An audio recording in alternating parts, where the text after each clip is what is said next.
I have a bad habit of procrastination. Ever since high school, I remember doing my homework the last minute or only studying for a huge test hours before walking inside the classroom.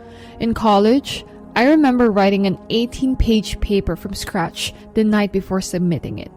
Up to this day, I still can't believe I was able to do that. And it doesn't help that I still succeeded on the homework or passed the tests. I even got a B+ on the 18-page paper. These procrastination habits basically rewired my brain that it's okay to do things the last minute, even though I shouldn't be doing that. It may look successful that I was able to pass those tests and papers at those moments, but when I think about the long-term effects of procrastination, like the effects on my mental health because of all the stress of being under pressure and being okay with mediocre work, it's not okay. I've read a lot of books about habits, and one of my favorite ones is the one that we're going to talk about in today's summary. It has helped me a lot in creating habits that are for success, even with overcoming procrastination.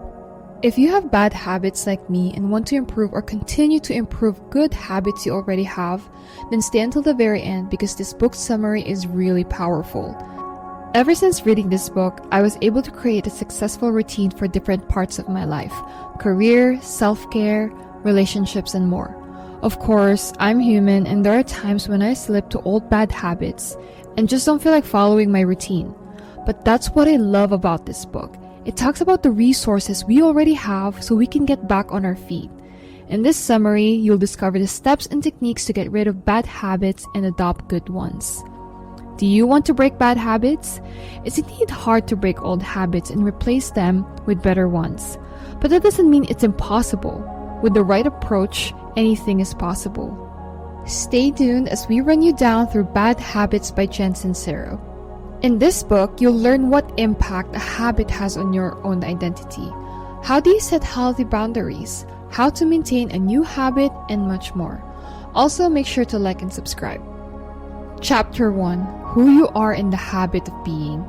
A habit is the behavior that we repeat over and over, whether it is productive or destructive. This very individual characteristic of a habit makes it define us. But do you know how a habit is formed? The book talks about 5 components involved in forming a habit. Number 1, trigger. Trigger alerts our brain that it is time to practice a habit. Consider everyday exercise. The trigger could be passing your gym on the way home from work. Number 2 is sequence. Habits work in a kind of sequence that begins with a trigger and then leads to a reaction, which leads to a reward.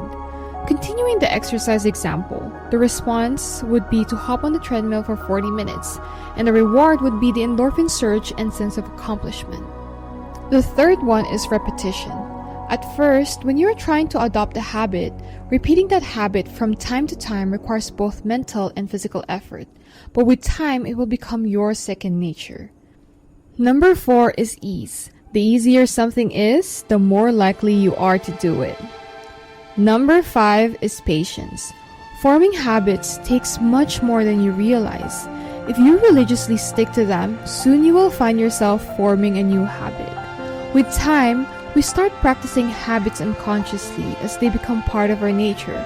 So, identifying your habits is the first step in changing them. Consider your habits as well as the thoughts and feelings that accompany them.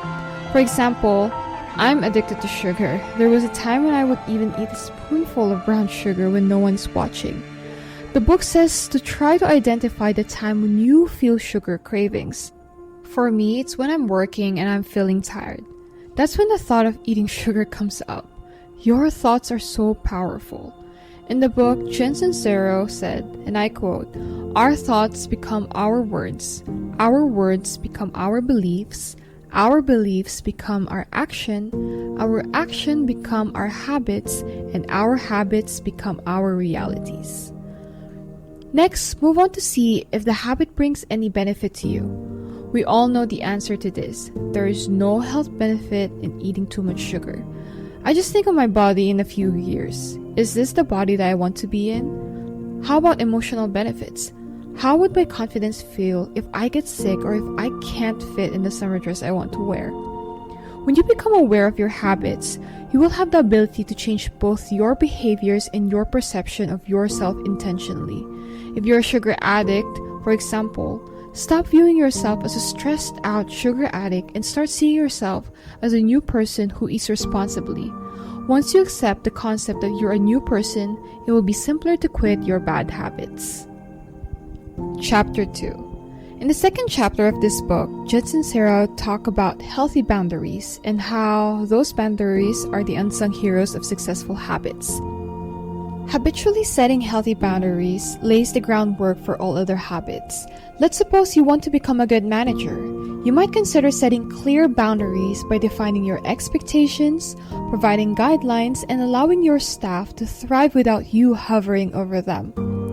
Looking at another scenario, if you're interested in, for example, avoiding meat, consider eating at a vegetarian restaurant. Spending time learning new vegetarian recipes and informing unimpressed dinner party hosts that you don't consume animals. When you create boundaries, you are able to create a space for yourself that allows for your true self to come out. While creating boundaries for yourself, in the book, it talks about 3 enemies to look out for. The number 1 enemy is always saying yes. We say yes to everything to avoid confrontations, disappointing people, or appearing selfish.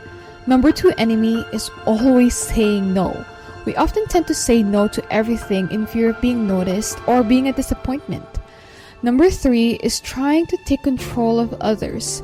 We try to control others, persuade them to take on our problems, and become unduly involved in their problems.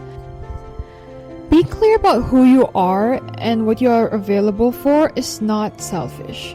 The better you get at setting excellent, clear boundaries for yourself and respecting the boundaries of others, the easier life will become to develop good habits.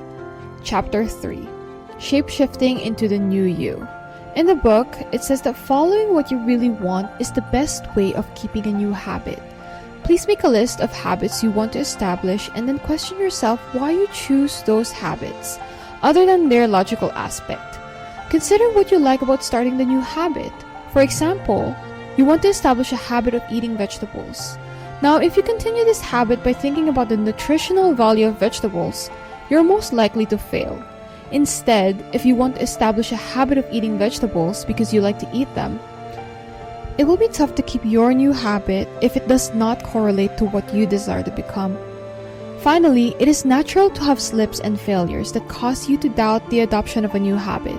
This is very normal and occurs on a regular basis, so try not to be too hard on yourself. Chapter 4. 21 Days to Badass Habits. Now that you have identified your desired new habit, how do you adopt to it? Well, guess what? Adopting a new habit won't take more than 21 days. However, this number may vary based on the person and the complexity of the habit that they're trying to adopt. After 21 days, your new habit will be ingrained in you. The first technique for sticking with a new habit at first is to come up with a few positive affirmations to help you always stay motivated. For example, if you wish to quit smoking, say the following: I want my lungs to stay healthy and pink always. Remember always to keep track of your progress and reward yourself as you develop a new habit. Use a calendar to do so, and while you are at it, reward yourself with something you truly appreciate. For instance, after you've exercised, allow yourself to watch your favorite TV show as a treat, but be sure it does not undermine your efforts. To put it another way, don't celebrate a healthy workout with a can of soda. Finally, the first 2 days of forming a new habit are the most challenging. But don't worry, you can achieve anything as long as you are determined. Observe and eliminate any triggers that may distract you from forming your new habit.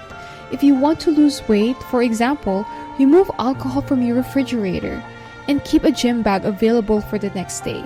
Creating a new habit is difficult, but despite your doubts and slips, if you don't give up, you'll succeed in the end.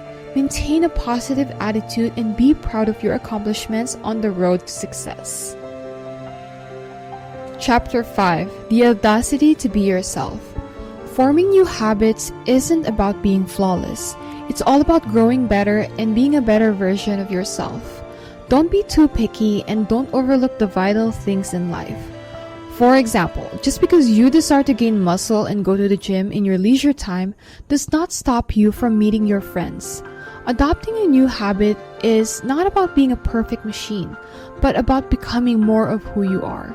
Jen Sincero reminds us so much in this book to maintain your identity and be kind to yourself. Forming habits that are good is a journey of self-love, and you can use this journey to go beyond and create closer relationship with your most authentic self. Conclusion. Our thoughts become our words become our beliefs become our habits, and our habits become our realities.